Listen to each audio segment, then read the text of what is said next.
Por favor, que se haga justicia. Es lo que más quiero. Nos merecemos por lo menos un disculpa públicamente. Pedimos una reparación moral digna para poder vivir digno, para poder nosotros estar tranquilos, no con ese dedo que nos señalaba Guantino ayacuchano terrorista. Al Estado le pedimos que nos apoye.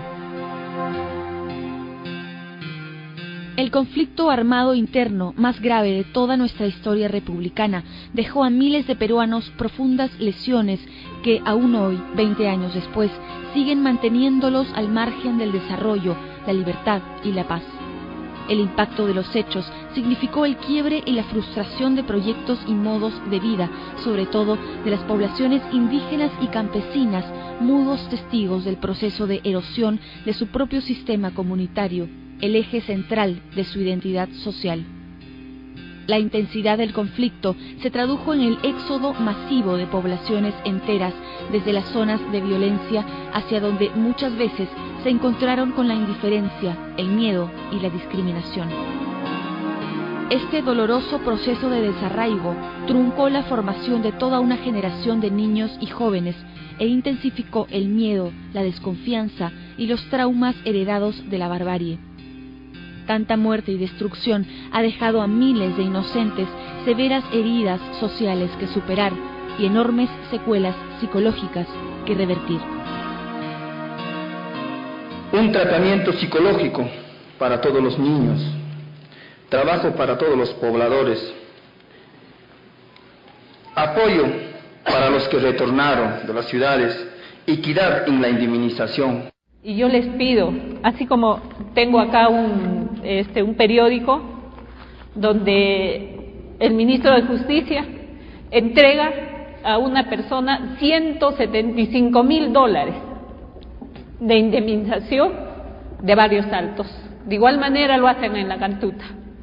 Y yo, que mi esposo ofrendó su vida, me dieron solamente 495 soles, nada más. ¿Por qué esa diferencia?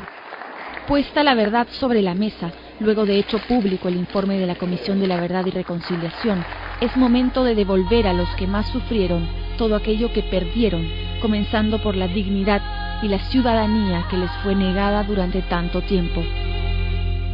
Son 20 años, 23 años resistiendo con este dolor, con esta indiferencia, con esta estigmatización de ser la esposa de un desaparecido. Y hasta ahora seguimos sufriendo esa estigmatización. Hasta ahora.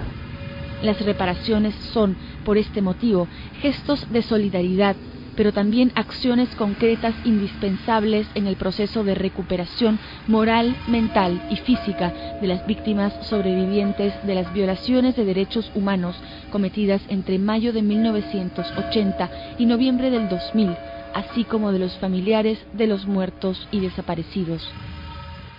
Cuando han sido tantos los peruanos que han sido afectados por el proceso por el conflicto armado interno, por la violencia política, ¿no? Se tiene que diseñar una política nacional, ¿no? No es simplemente dar una medida acá, una medida allá, darle unas becas a unos cuantos o darle vivienda a otros pocos, ¿no? Sino tiene que haber un plan integral, y eso es un poco lo que la Comisión de la Verdad planteó y propuso en su informe. El Plan Integral de Reparaciones, propuesto por la Comisión de la Verdad, es un instrumento que combina medidas de reparación simbólica con medidas de reparación material y propone a su vez medidas compensatorias individuales y colectivas. Los beneficiarios del Plan Integral de Reparaciones son todas aquellas víctimas de violaciones a los derechos humanos ocurridas durante el conflicto armado interno. ¿Hasta cuándo vamos a esperar nosotros rescatar los restos de nuestros seres queridos? ¿Hasta cuándo vamos a seguir buscando justicia?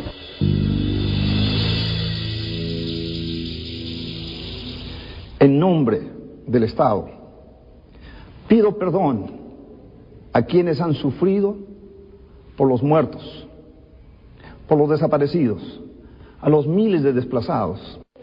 Con actos simbólicos se busca afirmar la voluntad del Estado y de la sociedad de no olvidar ni permitir que se repitan los hechos de violencia ocurridos durante nuestro pasado reciente. También se recomendaban disculpas a través de cartas individualizadas. Creo que es muy importante para las víctimas sentir que no hacen parte de un conjunto sin nombres y apellidos, sino sentirse reconocidos individualmente con nombres y apellidos como víctimas. Para nosotros eso sería un documento que tendría mucho valor, porque de esa manera podemos demostrar a la población, ¿no?, a la ciudadanía, que nosotros nunca fuimos lo que ellos pensaron.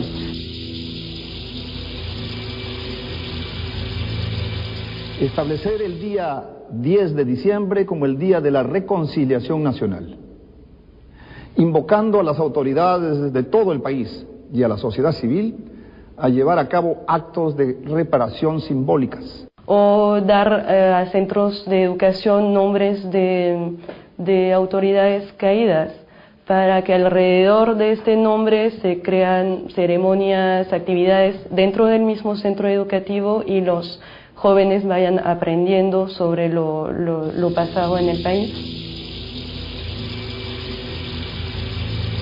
Lo que yo pido, por favor, es a todos ustedes que se haga justicia, que yo quiero ver por lo menos los huesos de mi madre, enterrarla, porque por ejemplo en Día de los Muertos aquí en Ayacucho, todo el mundo se va al cementerio y yo no sé ni a dónde ir. Hay muchas maneras de conservar para las generaciones futuras la memoria de la tragedia nacional. Las placas o recordatorios con los nombres de todos los muertos y desaparecidos en el conflicto, o monumentos y plazas en memoria de los caídos, ayudarán a no olvidar. Por último, se proponía también cambiar símbolos asociados a la violencia, como por ejemplo las bases contrasubversivas, o sea, devolver las bases contrasubversivas a las autoridades civiles. Le pediría mucho que le harían una cirugía a mi madre para así poder salir delante, que a veces no pensamos quiénes han sido esas personas que han puesto esa cochebomba.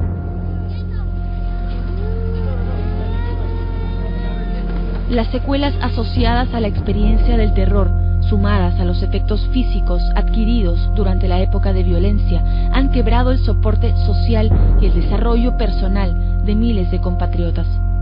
La desconfianza es una desconfianza generalizada, ¿no? Como efecto encontrábamos, por ejemplo, que el miedo era la respuesta inmediata presente en todas las personas que han sido directa o indirectamente afectadas por estos hechos, ¿no? Miedo que se fue transformando en un clima social. Hay que hacer un trabajo en la comunidad, hay que establecer propuestas que permitan reconstruir ese tejido, ¿no? Y ahí es importantísimo tomar como base, ¿no?, la experiencia de las comunidades. Tan solamente le pido que de esas tantas oportunidades que da a unas personas, sea equitativo con cada uno de nosotros, los que hemos sufrido, y de alguna manera, siquiera nos ayuden a educar a nuestros hijos. El Plan Integral de Reparaciones propone también brindar facilidades a todos aquellos que, como consecuencia de los años de violencia política, vieron interrumpida su educación o perdieron la oportunidad de acceder a ella. Exoneraciones de pagos de matrícula y pensiones, así como programas de becas integrales, son algunas de las propuestas planteadas. Hasta inicios de este año, se contabilizaron 13.500 casos de requisitoriados por terrorismo, la mayoría procedente de la década del 80. Tener sus hojas manchadas ha convertido a los inocentes en ciudadanos impedidos de ejercer sus derechos libremente. El tema de la reparación no va solamente por el pedido de perdón o por darle algún tipo de indemnización. El tema, en este caso, comienza por resolver su situación jurídica. Ese es el tema clave de partida, porque eso le permite volver a tener la capacidad o tener el ejercicio pleno de sus derechos, ¿no? Hay un procedimiento legal que es la declaración de muerte presunta. Eso está regulado en el Código Civil. Y se tendría que hacer eso sobre los desaparecidos. Y cuando hay una declaración de muerte presunta, se normaliza, se regulariza las consecuencias legales de la muerte de una persona. Sus hijos pueden disponer de sus inmuebles, de cualquier otro bien o cualquier otro tema legal que esté pendiente de resolverse mientras que una persona permanece desaparecida. Tenemos necesidades, y mucho más nosotros, porque hemos perdido todo. Al dejar nuestras casas, al dejar nuestro lugar de origen, hemos salido con la ropa que llevamos puesta. Pensiones o indemnizaciones, así como acceso preferente de los afectados a los programas de vivienda y empleo del gobierno, deben compensar los daños morales y materiales ocasionados por la violencia.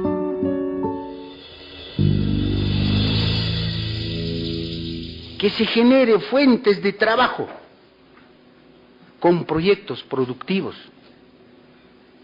con manejo sostenible de la biodiversidad de cada una de nuestras comunidades. Finalmente, el Plan Integral de Reparaciones propone reconstruir en aquellos poblados y comunidades que perdieron parcial o totalmente su infraestructura social y física, poniendo a su alcance recursos técnicos y capital. Nada de esto debe confundirse con las funciones regulares del Estado. Políticas sociales no es reparación, lucha contra la pobreza no es reparación, populismo tampoco es reparación, ¿no? Reparación tiene que ver con ciudadanos que están nuevamente en condiciones de ejercer sus derechos. Si no, ellos seguirán siendo víctimas. El Estado peruano asumió la obligación de hacer lo necesario para que los afectados recuperen su dignidad, la seguridad, les sean restituidos sus derechos, se busque resarcir las pérdidas materiales, la salud, su integridad. No dejemos pasar la oportunidad de sanar las heridas del pasado.